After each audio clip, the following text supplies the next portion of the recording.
Hello everyone. It's James again. And today while I was running some errands, I thought I would make a video talking about a very important topic. And that is why the narcissist wants to make you afraid of everything and everyone. And why they on purpose will break your trust. You see, over the last few videos, we've been talking a lot about trust. And there have been some good comments in the comment section. And again, one in particular that spoke on a great analogy in regards to trust. It was mentioned by the subscriber. What if you needed to have something fixed inside of your home? Let's say if you lived in an apartment or even a house.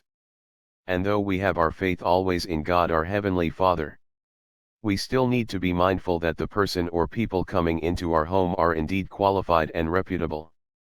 We don't want them to show up and mess up the job they are supposed to be doing. And then we have a flood on our hands because they broke a pipe or something. And I will add on to that. We also don't want someone that will come into our home and steal from us as well. Or try to case our place so they can come back another time and rob our home when we are at work or on vacation. But we have to have some sort of trust to let them in to begin with. But that trust doesn't mean we let them have access to our entire home and everything in it unsupervised. You see, there is no getting around it. At some point in time we will need this kind of help. Someone that is an official person to come into our home. And we must trust they are there to do a good job fixing whatever it is they are supposed to fix. But should we do our due research to figure out who the people are that are doing this work for us? Yes. We should. We should also be present there while they are doing such work as well. Now, we don't want to get in the way. But it's important to know what is happening and why. Without bothering them. But still asking questions along the way about the work they are doing. So you understand what the heck is going on. So you can make informed choices along the way about the work they are doing for you. You also might want to put away items that to you could be ordinary.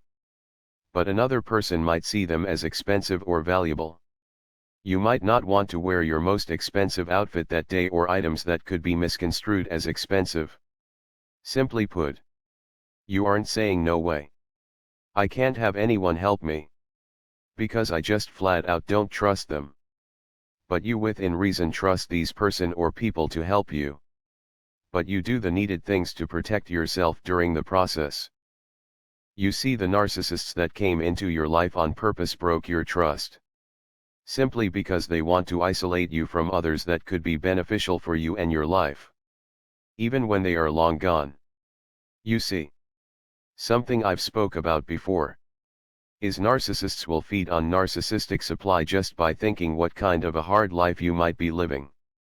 Even if they are no longer in your life and it's been years since they've seen you. You see. God's isolation for protection is perfect. But the narcissist wants to isolate you for completely different reasons. Quite simply. They don't want you to progress in life.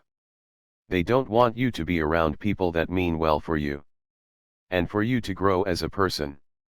You see. Most of us are in a situation where we grew up with a narcissist parent or parents. Our siblings were turned against us. And we have no one as a result. And that's where we should have learned healthy trust. A parent's job is to not only teach their children how to get along in the world, but how to do so carefully all while growing and succeeding. You see. Most people that grew up in a stable home with their mother and father. And they had brothers and sisters that they could trust. They never really had to feel like they wanted to confide in anyone about their problems. Because they can do so at home in a safe manner. That is if their mother and father and siblings are decent people and love their family for real. They've created such a home. Where their children don't have to wander around looking for a stranger to love them. So they over time learn and know what love is about.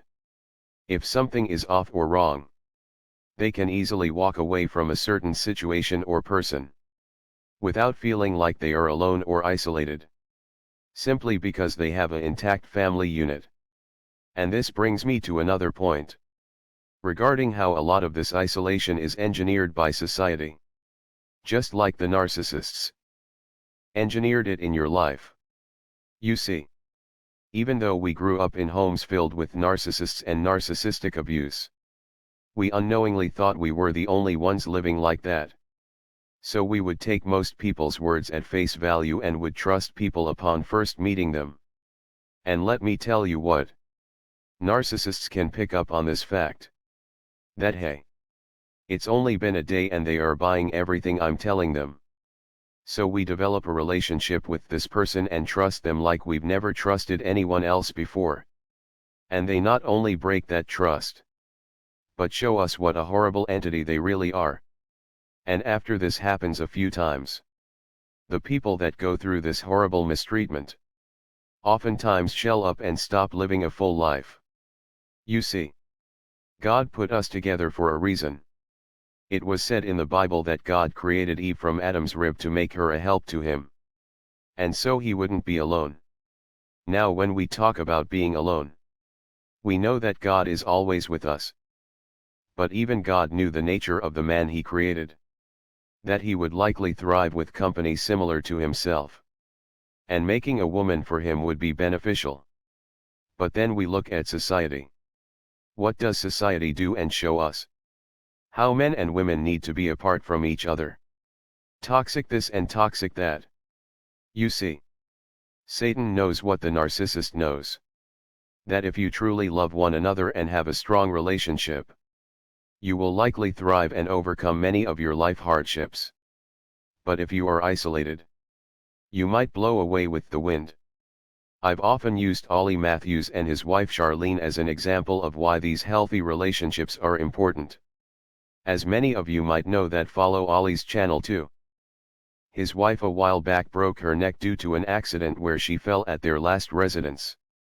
She won a lawsuit which I hope was able to provide her with some sort of financial relief and compensation. But because of her broken neck, she's been unable to work. So she has been trying to get disability, which has been a rough go of it for her in this regards. But in the middle of one of her interviews, the official people there interviewing her Baker acted her, which is where they stick you in a facility for crazy people, against your own will, just so they can so-called determine that you are not a threat to yourself. And as Ollie points out, these quick Baker acts are likely a money grab by such facilities, because they make money from the state or the person they are Baker acting, regardless if there is anything mentally wrong with them or not. Well, what if Ollie wasn't there? You see, if Charlene were isolated and alone, no family, no nothing, she would have been literally at the mercy of these people, and who knows what would have happened to her in there. But those of you that know Ollie, he kept pressure on these people like no one's business. And they knew they were dealing with someone in Ollie that wasn't going to stop. And he was going to go to the ends of the earth to protect his wife. Well, they finally let her go. The truth is, God knows there will be hardships in life.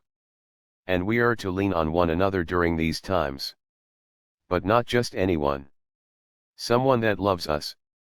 Well, if one narcissist after another showed up into your life, and each and every time we blindly trusted them and they on purpose ruined this trust by doing us wrong and causing our life great pain, it becomes so easy to just shell up and stop living. But going back to the example this subscriber talked about, hey, we all might have to have someone come into our home to do some maintenance work. Do you just say, no, I can't let anyone near my home for this reason or that reason?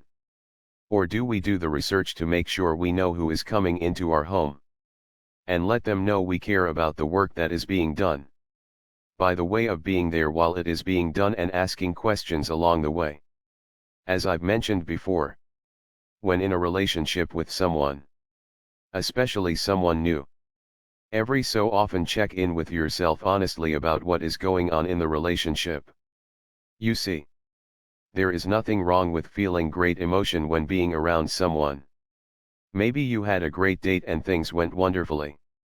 But after you floated up there in the metaphoric air for a moment, It's a good idea to land safely on your feet and ask yourself some questions about the relationship. You see, narcissists either want to take away your joyful feeling regarding having a relationship with someone. Quite simply because narcissists don't know how to feel what it is you can feel. So they want to ruin it in you. But they also think you are stupid for trusting someone like them. And so they set out to not only teach you a lesson but to ruin your trust in others in the process. We talk about stories all of the time. Of this husband or wife deleting one another for insurance money and all kinds of other reasons. And it can make one scared and think, why should I even try at having a relationship?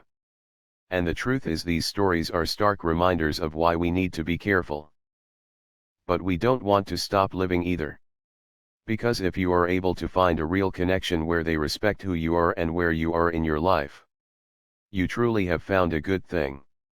You see, the thing that makes me sick is when I hear all of this talk about how a relationship has to have a man doing this and a woman doing this. Yes, I do believe in traditional gender roles. But life being unfair at times, it will often throw you curveballs to deal with.